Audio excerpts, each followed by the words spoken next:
जल जीवन मिशन एक महत्वपूर्ण योजना है और प्रधानमंत्री जी के द्वारा टेप नल के माध्यम से स्वच्छ पेयजल की व्यवस्था गांव में पहुंचाई जा सके, इसके लिए एक बड़ी स्कीम लॉन्च किए। लेकिन जिस प्रकार से छत्तीसगढ़ में पूर्ववर्ती सरकार के द्वारा इस योजना को जो भ्रष्टाचार का अड्डा बना दिए और उसके कारण आज भी लोगों के घर में पानी नहीं पहुंच पा रही है। इसमें मुख्य रूप से उनकी अनियमितता को उठाने का प्रयास किया गया और उप मुख्यमंत्री जी जो मंत्री हैं इस विभाग के, उनसे हमने इस अनियमितता के संबंध में जानकारी दी गई और इसको कैसे ठीक किया जा सकता है, कैसे सुधारा जा सकता है, इसको लेकर के मंत्री जी आश्वस्त किए हैं। इसमें मुख्य रूप से जो इस विभाग में लगने वाले सामान खरीदी के लिए जो इन पैनल किए गए थे, उसमें से 79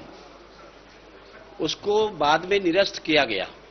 और निरस्त करने के बाद में जो पैसा उनको दिया गया है उस पैसे की वापसी आज तक नहीं हुई है और न ही उनके खिलाफ में, कंपनियों के खिलाफ में कार्रवाई की गई है। वास्तविक में करोड़ों रुपये का घोटाला का मामला है। इसकी ठीक से यदि जांच की जाए तो निश्चित रूप से प्रदेश को लाभ मिलेगा और जो दोषी है उनके ऊपर में कार्रवाई सुनिश्चित किया जाना चाहिए था। एक इसमें जो मशीन है मिशन के अंतर्गत इलेक्ट्रो क्लोरीनेटर सिस्टम, इसके लिए जो ठेकेदार के साथ में जो अनुबंध किया गया और अनुबंध के बाद में उसमें जो मशीन लगाई गई उसकी जो रेट तय की गई, इस बात को मंत्री जी ने स्वीकार किया कि जो रेट तय किए गए थे वो बाजार के रेट से कहीं अधिक महंगा है और महंगे रेट होने के कारण में उसको उन्होंने जो कैंसिल किया। इसमें पहले तो ये नहीं बताया गया कि कहां से खरीदना है, ये अनियमितता है अधिकारियों के द्वारा। दूसरी बात, इसको मई 22 में 6 जो उनको सूचीबद्ध किया गया और सूचीबद्ध करने के बाद भी ये 6 लोगों से खरीदी की जा सकती है, ये अधिकृत किया गया और 23 में ये जो खरीदी की गई इनके द्वारा में उसको भी निरस्त किया गया और उसके बाद में फिर उसको इन पैनल जो किया गया है, एक प्रकार से उस खरीदने के लिए बार बार उसको बदलना नियम को और बदल करके उसको जो लाना,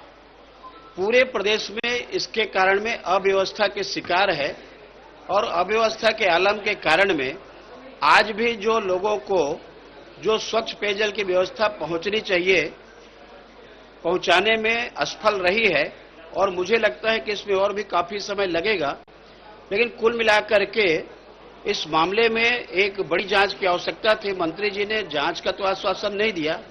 लेकिन सिस्टम को सुधारने की बात की गई कि हम सुधार करके इसको लोगों के घरों तक पानी पहुंचाने का काम करेंगे, ये आश्वस्त किया है। मैं समझता हूं कि इस महती योजना में यदि लोगों के घर तक पानी पहुंचे और उनको लाभ, निश्चित रूप से बड़ा लाभ मिलेगा। लेकिन आज की जो स्थिति है, लगभग 90% योजना फेल है और 90% योजना फेल होने के कारण में ये जो बहुत अच्छी योजना होने के बाद भी ये छत्तीसगढ़ में असफल साबित हुई है और इसके लिए ये 22-23 की घटना है और पूर्व दोषी, इसके लिए पूर्व सरकार दोषी है और दोषी होने के कारण में आज लोगों को है ये प्रमाणित हो रहा है इस बात से।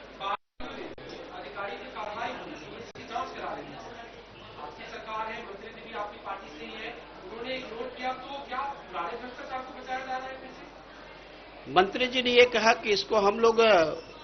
समीक्षा करेंगे और देखेंगे और कहीं पर गड़बड़ियां हैं तो किसी को बख्शा नहीं जाएगा, छोड़ा नहीं जाएगा, यह उन्होंने आश्वस्त किया है। जांच की घोषणा नहीं हुई है, लेकिन अपने स्तर पर जो भी मंत्री जी उसमें देखेंगे। मैं उसके लिए अलग से दे रहा हूं।